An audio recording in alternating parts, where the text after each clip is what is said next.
Бул жерде Курманбек Кочкорбаевич, урматтуу саламаттык сактоо министринин өкүлү, маалымат иретинде айтсаңыз, бүгүнкү күндө сиздер ошо кадровый назначение кылып атканда конкурстун негизинде кылабыз деп жакында эле ушундай өзгөртүү киргизсиңер туурабы?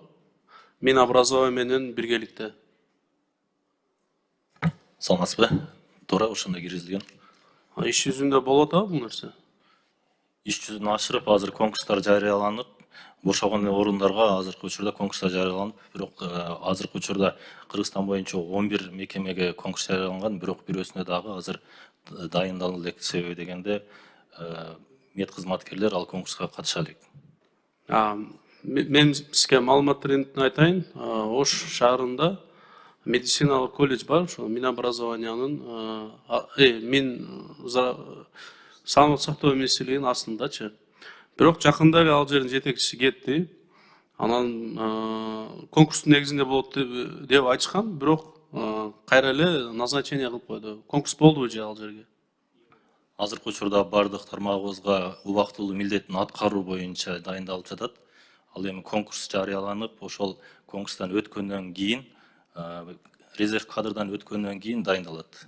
Конкурс ачык эле болот. Барлык талапкерлер катышканга мыйзамдуу укуктуу, туурабы? Резервге кирген талапкерлердин баары катышууга мүмкүнчүлүгү болот. Резерв кадрга кирген адамдар бар. Азыр ИО болуп атканда мыйзамда тапшырыш керек да, туурабы, конкурска катышып атканда? Ооба. Резерв кадровга кириш үчүн биринчиден окуу өтүш керек, азыркы мыйзамдын алкагында. Бул 3,5 айга чейин окуу мөөнөтү бар. Ошол окууда өткөндөн кийин бул резерв кадровга кириш үчүн биринчиден экзамен тапшырат. Экзамен тапшырып, ал деген экзаменден өтүп кете турган болсо, пароговыйдан, анан ошол кезде резервге туруп, жана ошондой эле бир орунга өзүнүн кандидатурасын коюуга укуктуу. Бирок деген ал жерде өзүнүн орундары менен коюлган, эгерде биринчи, экинчи орун болуп, жогорку деңгээлде тапшыра турган болсо, ошол кишилерге биринчи кезекте сунушталат жумуш орду. Эгер алар биринчи, экинчидеги адам сунушталган орундан баш тарта турган болсо, калгандары толук түрдө баары эле чогуу конкурска катышышат, конкурс шарттары менен дайындалат. Азыркы ошо ИО болуп отурган жетекчилер ошо конкурстан катышып атканда бир мыйзам бузуу болуп калбайбы, привилегия болуп, же артыкчылык берилип аларга мындайча. Же алар тапшырып туруп анан барыш керек да конкурска, туурабы? Катардагы жаран катарындайчы. Жетекчи катары эмес. Ар бир Же ошол болбосо ал ИО болбой туруп, резервден именно ИО болгон адам эртең жетекчи болуп калбаш керек айгечи, мисалы. Мындай караган, моральный караганыбыздачы. бул жерде ар биринин укуктары бирдей болот. Кээ бирки ИО болуп назначение болгон адистер булар резерв кадрга кире элек адистер болуп калып атат. Себеби ошол жерде иштеген эле замдар болуп калып атат. Эгер алар кире элек боло турган болсо, алар ошол эле тартипте окууну өтүш керек, экзамендерин тапшырыш керек, жана ошондой эле эл катары эле резервге кириш керек. Мен ушул фракциянын жыйынында дагы Алымкадыр Саидовичке өзүм сунуштарымды бердим эле.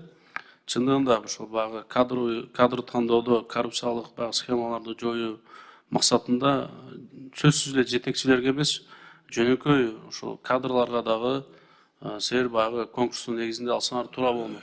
Себеби дасыккан, билимдүү, тажрыйбасы бар жаш адистер кээде ошо таанышы жок, же багы акчасы жок. Ошо мамлекеттик кызматка кире албай жүргөндөр толтура, мисалы, миграцияда жүрүшөт, Россияда жүрүшөт, Европада жүрүшөт, күчтүү кадрлар, аларчы. Бүгүн мына өзүңүз билесиз, врожденный порогдор аябай көп.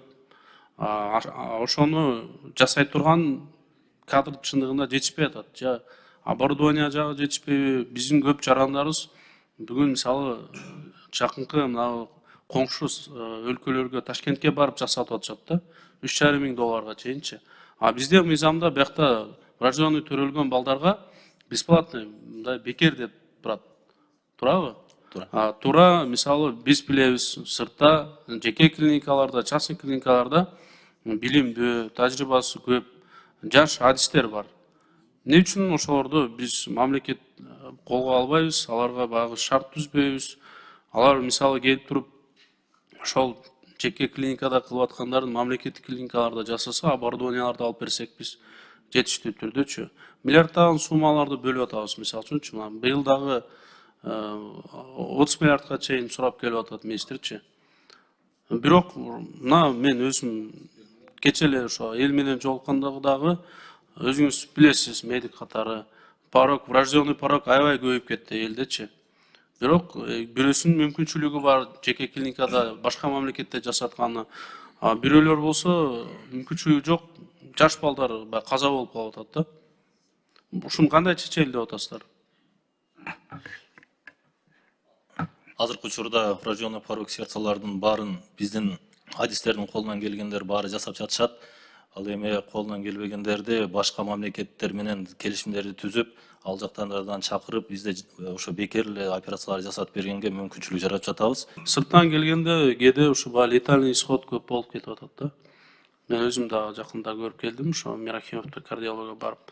Себеби багы атайын прежде кылганы келишеби, же багы опытын операция эткени келишеби үчүнчү мамлекеттерденчи. Биз багы ошо жагында жакшылап карап коюңуздар, багы биздин эл подопытный кролик болбош керек аларгачы.